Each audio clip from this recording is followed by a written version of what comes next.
What's going on, guys? Card Collector 2 coming at you here with a brand new video. And today we've got another episode for collections, card shops, and collectors, highlighting the best the hobby has to offer. Today we are in Strongsville, Ohio, visiting a friend of mine, Steve, who owns a one-of-one sports cards and memorabilia. So Steve and I have known each other for quite a while on Instagram. He's actually someone that, very similar to myself, built up a massive following on Instagram. He's become very personable on there, runs a massive break page as well. So Steve just opened this shop back in November and was actually at my shop within the first couple of months of me opening as well. So figured we'd make a trip up here, see what he's got, and give you guys a behind the scenes look at this, as I think it is certainly one of the best card shops in the country. Wait till you guys see some of the cool features and stuff they've got inside. So we're gonna go in here, take a look, and interview Steve and see what he's doing now in Strongsville, Ohio.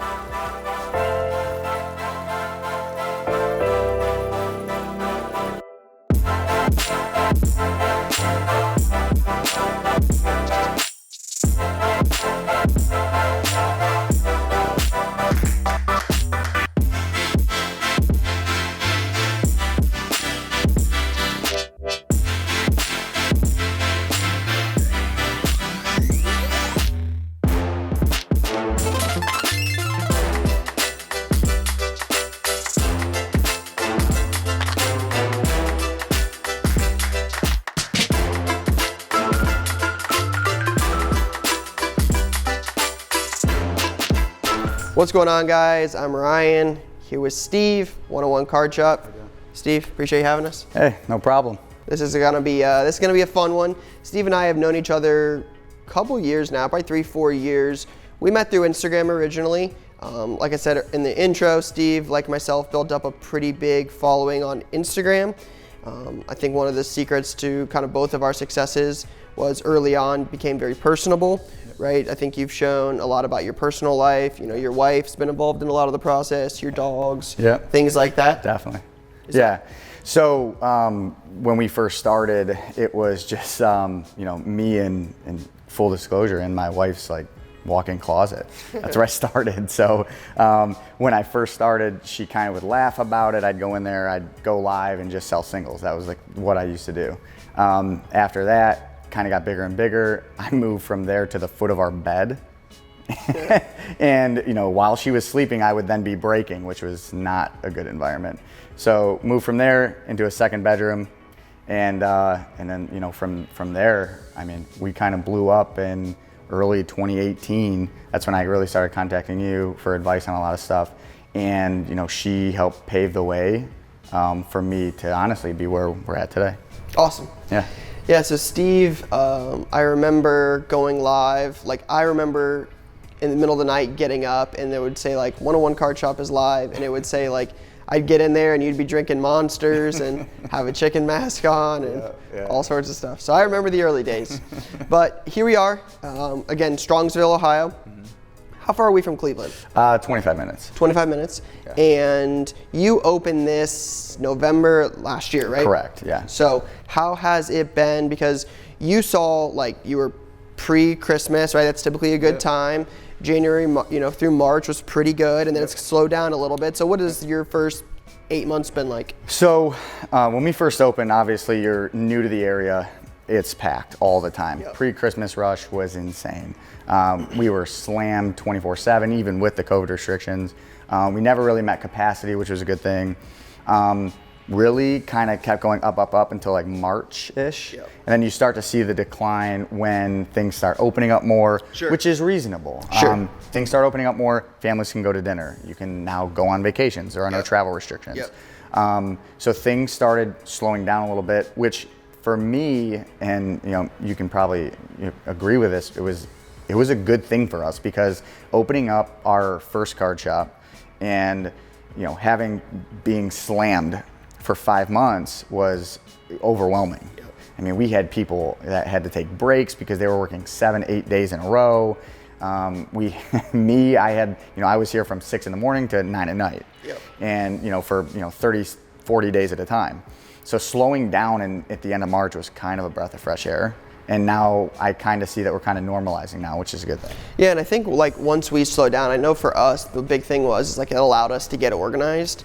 100%. And then now that it's been slower, like we're way ahead in organization. Yes. So you really see where you were behind on certain things and you were ahead on certain things and where you needed to make adjustments. So I'm not sure it was great. Obviously, I would have loved the market to stay amazing forever, but I think it was kind of like a blessing in disguise. Yeah, definitely. I mean, there were times when, you know, we'd have 4 or 5 customers out at the showcases and we're doing deals.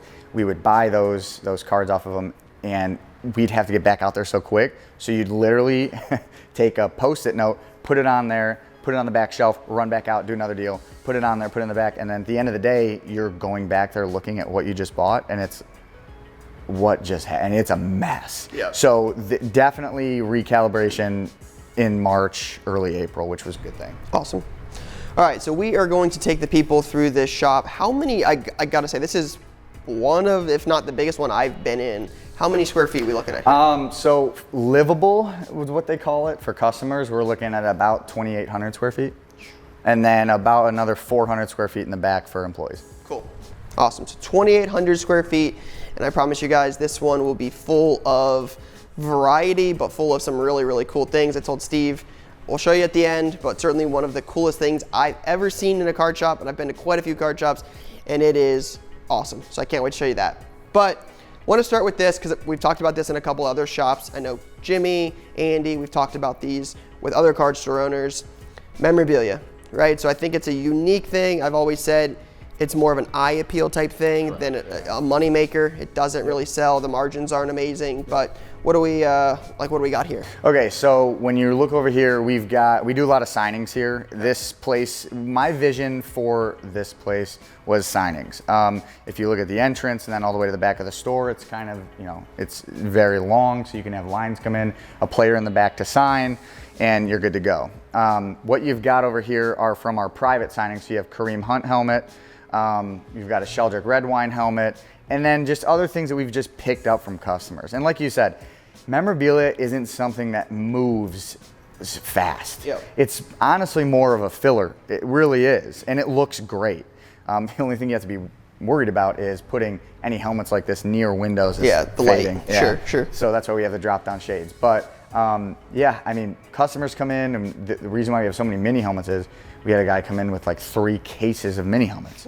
So we're like, cool, this will fill, you know, plenty of the cubbies up. Yeah. So, and you know, sometimes people do come in, grab some mini helmets. LeBron bobbleheads seem to go pretty well, and yeah, that's what we run up here. Yeah, I think it, like I said, it's never going to be my best seller. It never ever will be. But like you said, I just think it's cool to come in. Like you see the full size helmets with the mini helmets mixed in. You got some bobbleheads. You've got all the local teams. You've got the upcoming star Trevor Lawrence. You just got such a wide variety. I think it's a cool eye catching thing. So I'm a fan. Yeah. And then I've noticed this. Like this is something I've not seen a lot of in stores. Just really your other collectible type things. Almost like. They look almost like Funko Pops. Yeah, exactly. What can you tell us a little bit about? Yeah, so these are called they're called Big Ballers or Big Shot Ballers. So what they are, they're very similar to Funkos. They come in, you know, NBA, obviously NFL, MLB. You can collect your favorite player. They are a little cheaper than Funkos, which is why I went that route. To get in with Funko, and you know, as a card shop, it's all about getting in with either a distributor or somebody else. Now, to get in with this is family. You know, my best friend, like head sales rep for Big Shot Ballers, and it was really easy to get in, no politics, which was great, seamless, and they already have that relationship. And like I said, when, you know, kids come in and they want to look at, you know, something like this or a Funko, this is a lot cheaper than a Funko. And as of right now, throughout that COVID environment, everything is starting to turn to, if I can get this for, you know, $10 less and it's similar, why would I not do it? Sure. So, yeah, very cool. Like I said, I think it's unique, and that's one thing is, you know, I've talked to some of the other card store owners about is like just having something different and having something for everybody, right? And like the hobby is so expensive now, just giving a kid a unique option that's not your, you know, $1,000 box of Prism. It's something a little bit more obtainable that's not always necessarily card related. Exactly. Yep. All right, and then we move over here, and this is one thing I complimented Steve when we first came in. I thought this was pretty cool. we obviously had some showcases in the first shop we built. Now everything is custom, but these are the nicest showcases I've seen in a shop yet. They've got lights built in, and as we walk through here, you guys will see, I'm sure Brian will put this on camera, but a lot of different singles. So Steve, is this something, I've asked other card shops, do you do a lot of eBay? Do you try to have singles in shop? Like what's kind of your thought process with the singles? Yeah, so with me, I'm very unique card shop, right? So I started breaks. That's what I started with. Yep. Growing up as a kid, I was a collector. I was never the guy that went to, or the kid or the teenager that went to a show, bought singles, flipped it for X amount, years later or months later. Me and my dad were set collectors. We were the guys that went through the quarter bins and completed sets. That's what we did.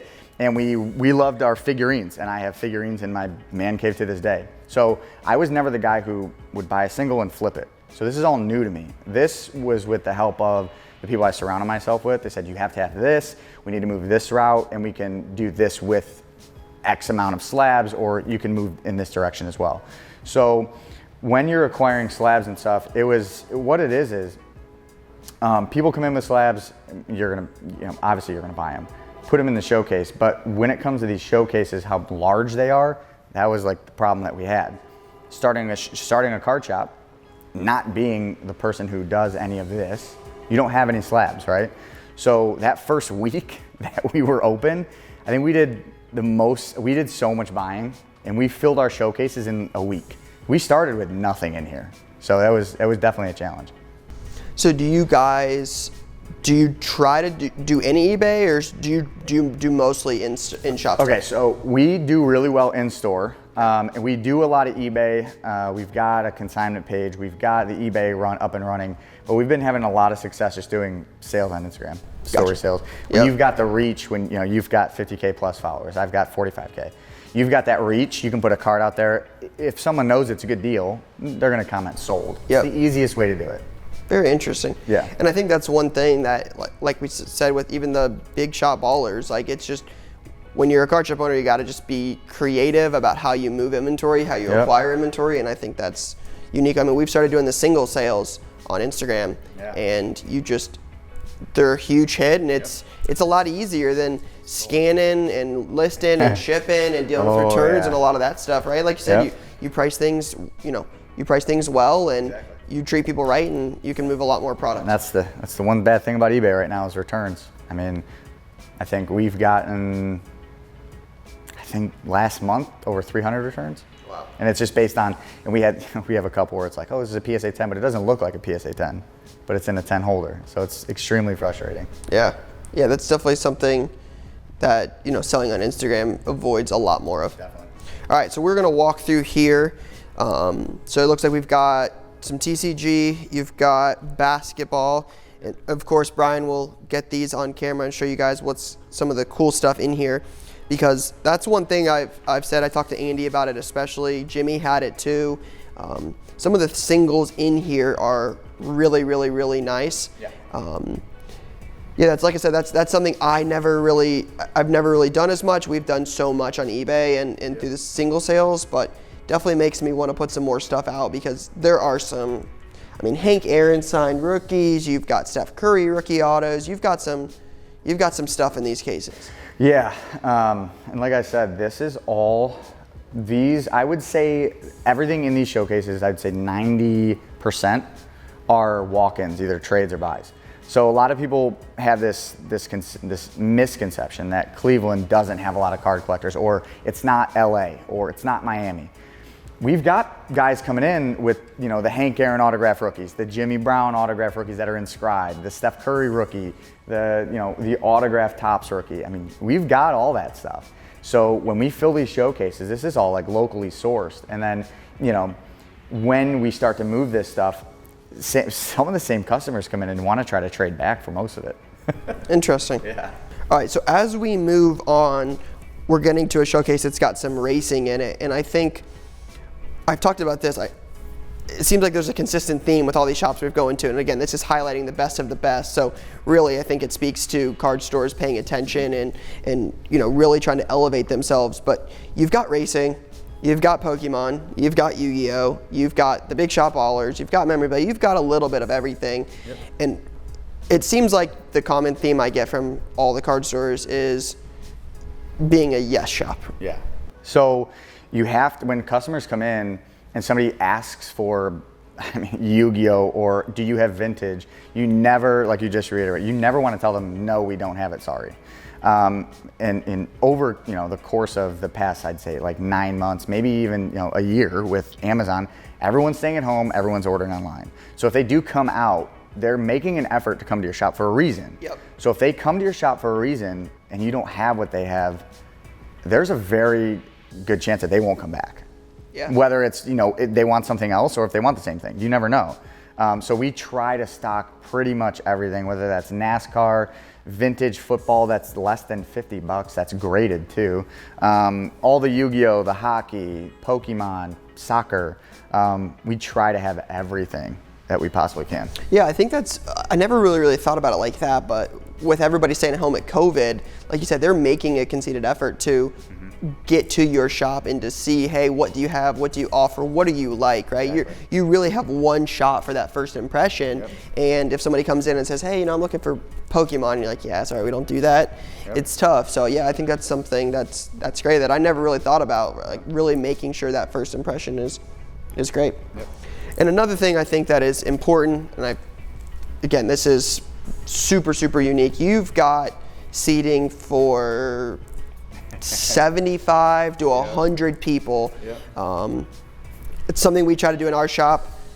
Like when we have trade nights, there's tons of space. Yep. Like, I think that's really, Jimmy Mahan at Kentucky Basketball Cards said it once. He said it's really the card shop 2.0, right? Yep. It's not meant to be transactional. It's meant for you to come in, grab a seat, look around, tell a story. Even if you don't buy something, you're still got a place to sit at the table. Yeah. And I think that's really important in the new age of card shops. Yeah, I agree 100%. So in kind of through that, you know, that, like we keep referencing that this COVID that was last year, that really shaped how I created how I had this vision for this shop.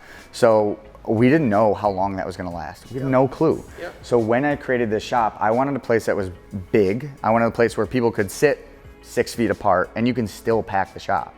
And when COVID's over, if you wanted a trade night, you can absolutely pack this place. I mean, we've got 3 12-foot farmhouse tables. You've got a breakers table here. You've got couch seating here, and you've got stadium seating over there. So with all of that space, the possibilities for signings or trade nights or birthday parties, if somebody wanted to rent the place out, because we've always got that in mind as well, they're endless.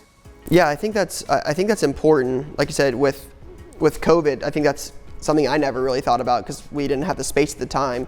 But you've got the ability, like you said, to have people 6 feet apart while still having the ability to look, just because you're at that advantage with 2,800 square feet. I mean, the last shop I had was 550. So like with COVID, you couldn't have more than 4 people in here. You could have 4 people at these tables because they're so big. And again, when restrictions get lifted, when the time does come, you're set up for huge success if you run at any events, like you said, with signings, with breaks, with trade nights, anything like that. The space is great. All right, so now we are going to walk over here. I think this is something that's unique and again speaks to your advantage with space. Breaks. Now, do you guys do this during the day? Like, is this live when customers are here? What is this space? Yeah, so all over here, these are our daytime breaks. So we start our daytime breaks at 11:30 in the morning and we run it until 6. So we run them when customers are in here and the store is packed on the weekends, weekday, we're breaking. So if a customer doesn't know what a break is, we kind of just tell them like, hey, go check Justin or check Christian out. He's breaking right now. And then it's really cool because there are a lot of moments where that customer will buy into a break and something big's hit. And you know me, I tell my guys, like, you gotta let loose. You gotta be, you know, if you get a big hit, don't scream, say something cool, you know, go crazy, get excited.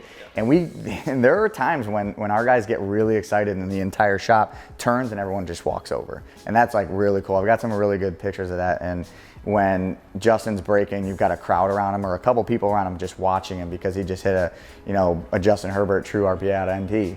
Yeah. That's huge. Yeah, I think that's something, we don't do it yet. I would love to be able to do it someday, but I think that's really a unique perspective for Card Shop 2.0, right? Is to is to give that experience, again, making it more of a less transactional, more of an experience, right? To be able to come in and see something like that hit. I know Ryan Bannister at RBI Crew 7 out in Missouri does the same thing. It's just, it's a really unique thing, and it's something I definitely would recommend, being able to show customers product, pull cool things, join the break when they're here. Again, just really adding to that total experience. Exactly, and to kind of just piggyback off of that, when I was kind of explaining to my parents, they've done this with me for years, of where we needed to go with this, I had them watch Mr. 101 for a good solid week because it shows you that you don't need somebody like our age on a live stream, slanging product for 6 hours. It could be anybody. I mean, my dad can go on live stream and have fun with it. As long as you're having fun, people love to be around other people who are having fun and they're genuine. And watching him and watching them go live every day with personals, breaks, and hit drafts, I told him, I was like, listen, when we open this thing, that's where this is gonna go. I think, like you said, Card Shop 2.0, that's where the hobby's going when it comes to card shops. Yeah, and I think we would be I've got to bring it up because I don't know if anyone else has caught it, but if you've listened to Steve throughout the last couple of minutes where we've been talking, one of the things he said is, I listen to RBI Crew, right? He reached out about the singles. I think that's really big, and that speaks a lot to someone who's been successful in the industry, is you realize you don't know it all. And, imitation is the best form of flattery, right? You're reaching out to all these other people, getting advice, right? The people that are where you wanted to be. You ask them, hey, what did you do? What did you do? What did you do? And then you realize, hey, this is what they did, and you emulated it, and now you're here. Exactly. There were times when I came down to Columbus, first time I saw your shop, asked you tons of questions regarding singles, regarding breaks, regarding live break, and all this kind of stuff, product, etc. And I had called Ryan about hockey. Hockey's a tough move here. He showed me how to move hockey. I mean, we've called Sports Card Junction, about security, because I didn't know anything about securing my shop after I close. I have zero problem calling people and asking people for help. I think you really put yourself in a hole when you think that you're above that. If you don't call somebody and ask for help, someone that's been in and I'll be completely honest, you've been in this industry, a deep dive, way longer. I'm 30 years old, but you've been deep into it longer than me. I was at college, took a huge break. From 16 to 23, I was nowhere to be found. You were here, so I have zero qualms with calling you up, asking you for help, Ryan for help. You have to do that if you want to get over or get through a roadblock. Yep, I know I wouldn't be where I'm at today if I hadn't, made the connections and just being open to learn, right? It doesn't mean you have to do every single thing somebody else does, but you have to be open to different ideas. I think that speaks so much to your success, that you're willing to learn and at least open yourself to new possibilities or new ideas with your shop. Exactly. All right, so we're gonna move over here. I want to show the memorabilia or the clothing, because I think this is a unique thing that not a lot of card stores do. So you've got obviously the 101 merch, right? Got to have that. But you've also got some Cleveland clothing. So tell me what's the story behind that? So when we started getting ideas of opening the shop up, there's obviously Jess is helping me through this. And she's always chirping in my ear, we need to do it this way. Or not need to do it, but we should do things this way, suggesting. And one of the ideas was, Steve, if people are going out of your way to go to your shop, and the only place in your area to get a Cleveland branded shirt is the mall, and no one's going in the mall, like I said, COVID, no one's going in that mall, we should stock Cleveland brand clothing. Why not? So I was like, that's a good idea. So Jess goes and talks to Ryan. Ryan builds these. I had no idea these were even being built. And then she calls a t-shirt manufacturer, and she literally gets all of this stuff ordered. And I walk in one day and I was like, this is really nice. This is just something that like me and you, I wouldn't think to do this. This isn't something that I would do personally, but she did it and they're a hit. I mean, they sell like crazy. We had to bring out another rack because we're running out of clothes. She orders crop tops. She's got baseball clothing, and she runs the entire apparel. That's cool. She loves it. She's a teacher, so she has off from June to late August. So this is her baby, and she runs this. And I think that you brought up a really good point there again that just speaks so much to growth and success is you're like, she runs this, right? That's one thing I struggled with really a lot early was delegating things and being willing to let go of different projects. And I think that's something you do really well where you said, hey, you know, mom and dad are involved, they help with this, you know, wife helps with this. I think that's important because, you know, you mentioned 6 to 9 every day during a period. Like I remember those days, and those days are long and you can't do it all. And I just think that speaks so much to being able to grow when you have other people that you can trust for those things. Exactly. So like if I didn't have my mom and dad, so I told you, my mom's accounting, financing, and all that kind of stuff. My dad is essentially like the store manager. I'm always out. So I'm either in Mentor, I'm in Pittsburgh picking up product, I'm out in Sandusky, I'm out in Westlake, I'm everywhere. I go and pick up, I go to Columbus to deliver things.